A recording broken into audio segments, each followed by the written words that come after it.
अस्सलाम वालेकुम, welcome back viewers. आज की ये मेरी वीडियो बीबीए के स्टूडेंट्स के लिए कि कैश फ्लो स्टेटमेंट क्या होती है और हम कैश फ्लो स्टेटमेंट के क्वेश्चन को किस तरह से सॉल्व कर सकते हैं। वीडियो को एंड तक लाजमी देखिएगा क्योंकि मैं कैश फ्लो स्टेटमेंट का कंप्लीट क्वेश्चन सॉल्व करना सिखाऊंगी एग्जाम्स के पॉइंट ऑफ व्यू से। तो स्टार्ट करते हैं। I am Hina Kanwal and welcome to my YouTube channel of accounting insights. बात करते हैं कैश फ्लो स्टेटमेंट पे कि कैश फ्लो स्टेटमेंट क्या होती है। अब जिस तरह से हमारे पास जितनी भी बाकी फाइनेंशियल स्टेटमेंट्स हैं जो हमने बारी बारी पढ़ी हैं, जिसमें प्रॉफिट एंड लॉस स्टेटमेंट है, बैलेंस शीट है, स्टेटमेंट चेंजेस इन इक्विटी है, तो वहीं पे हमारी ये fourth main cash flow statement भी फाइनेंशियल स्टेटमेंट है, क्योंकि इसमें हमारे पास एक कंप्लीट रिकॉर्ड आता है किसी भी कंपनी का कि उसके कैश इनफ्लोस क्या हैं और कैश आउटफ्लोस क्या हैं, यानी कहाँ कहाँ से वो कैश जनरेट कर रहा है और किन सोर्स पे वो कैश को पे ऑफ कर रहा है।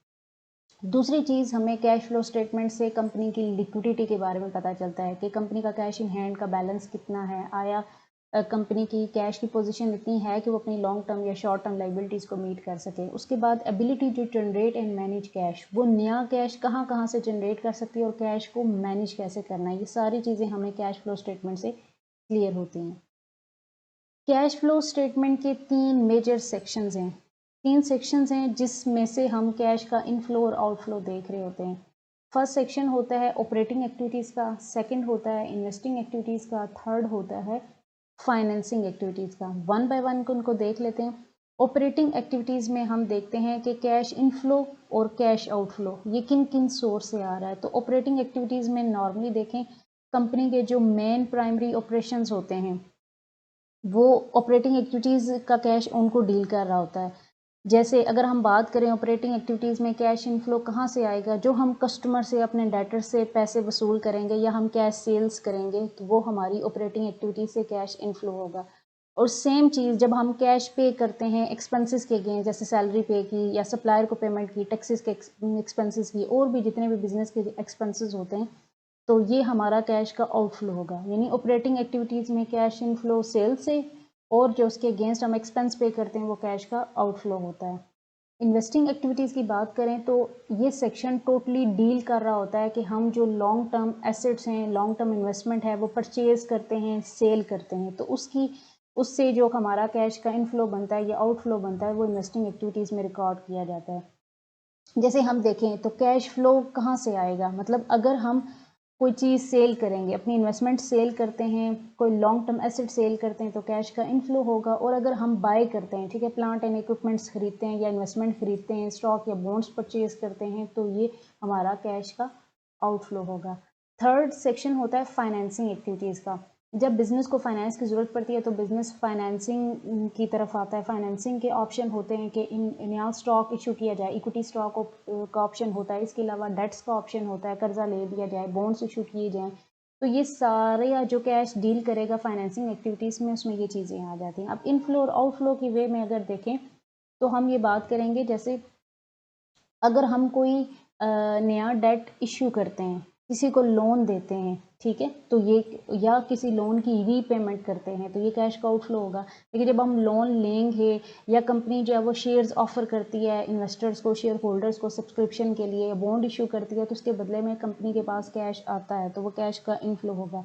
दूसरी तरफ इसमें एक चीज़ आ जाती है डिविडेंड की पेमेंट की। जब भी हम फाइनेंसिंग की बात करेंगे, शेयर्स की बात करेंगे, तो शेयर्स के ऊपर हम डिविडेंड पे कर रहे होंगे तो ये कैश का यहाँ से आउटफ्लो होगा। तीन मेन सेक्शन हो गए, ऑपरेटिंग एक्टिविटी, इन्वेस्टिंग एक्टिविटीज़ और फाइनेंसिंग।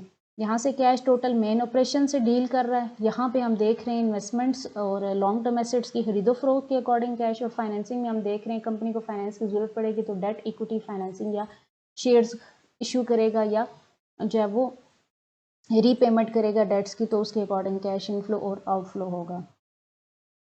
नेक्स्ट हम देखते हैं कि कैश फ्लो के क्वेश्चन को हम सॉल्व कैसे करेंगे। जो मेथड मैं एक्सप्लेन कर रही हूँ वो इनडायरेक्ट मेथड है, ठीक है। ये इनडायरेक्ट मेथड बीबीए, एमबीए और एमकॉम के सिलेबस में शामिल है।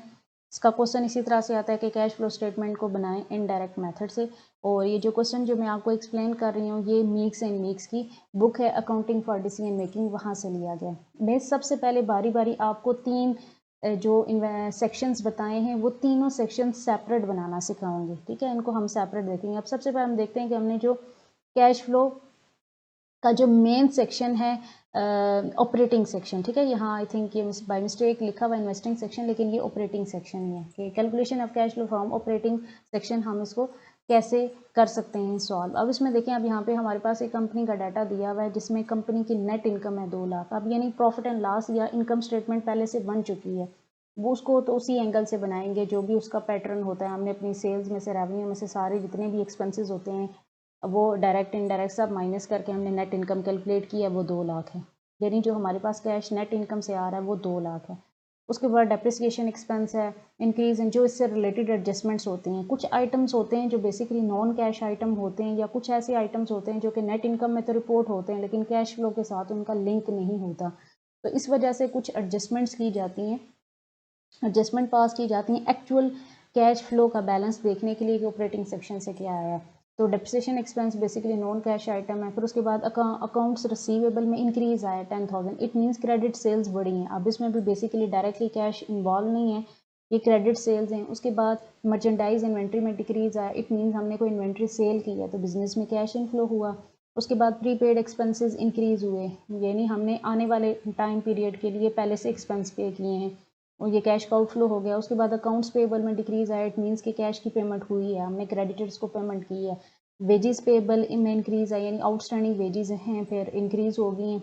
अच्छा, उसके बाद loss on sale of equipment, को इक्विपमेंट सेल किया, फिक्स एसेट सेल किया, उसके ऊपर लॉस आया है। अब ये वो सारे आइटम हैं जो नेट इनकम में रिपोर्ट हो चुके हैं, लेकिन यहाँ पे हम जब इनडायरेक्ट मेथड बनाते हैं तो ऑपरेटिंग एक्टिविटीज़ में हम इन एडजस्टमेंट्स का दोबारा से इफेक्ट करते हैं। कुछ चीज़ें हमारे कैश को कम कर रही होंगी और कुछ चीज़ों को हम क्या करते हैं, ऐड बैक कर देते हैं। तो जो ऑपरेटिंग एक्टिविटीज़ होगी उसको आपने कैसे बनाना है, आपने पहले देखना है कि हमारे पास नेट इनकम कितनी आ रही है, ठीक है। उसमें फिर हम क्या करेंगे, एडजस्टमेंट्स करेंगे रिकनसाइल करने के लिए कि net income to net cash provided by operating activities क्या है, नेट कैश नेट इफेक्ट क्या होगा। अब जो अकाउंट रिसीवेबल में इंक्रीज आया, ये क्रेडिट सेल के तौर पर हमारे इसका नेट इनकम में रेवेन्यू जनरेट हो चुका है, सेल्स के हेड में लिखा जा चुका है, लेकिन एक्चुअल में अभी ये कैश हमें रिसीव नहीं हुआ, इसलिए ये यहाँ चूँकि पॉजिटिव वे में ऐड हुआ है सेल्स के सेंस में, तो हम इसे क्या करेंगे, यहाँ से एक्सक्लूड कर देंगे, माइनस हो गया।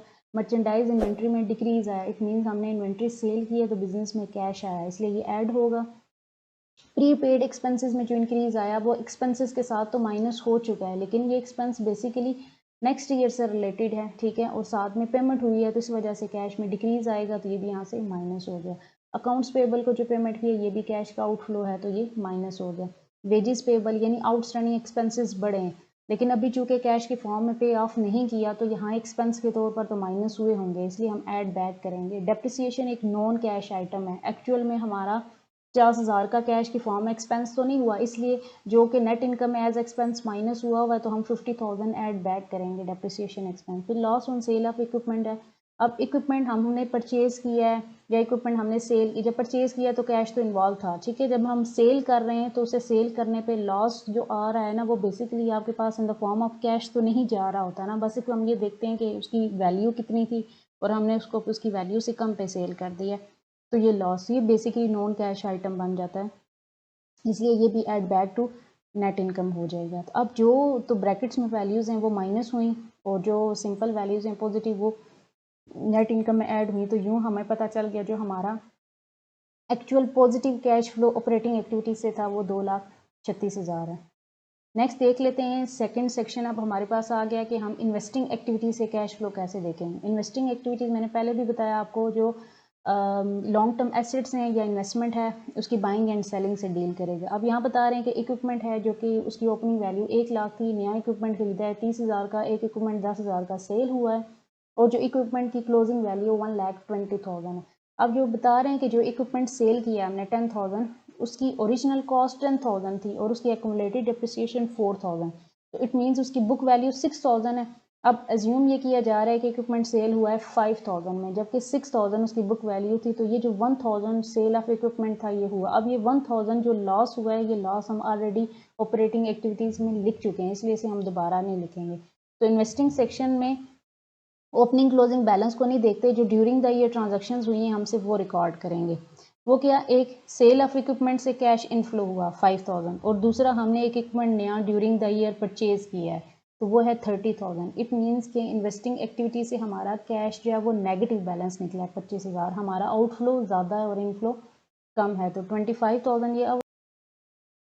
अच्छा जी, अब हमारे पास है लास्ट सेक्शन फाइनेंसिंग एक्टिविटी से हमने देखना है कि कैश किस तरह से हम कैलकुलेट कर सकते हैं। देख सकते हैं कैश का इनफ्लो हुआ या आउटफ्लो हुआ।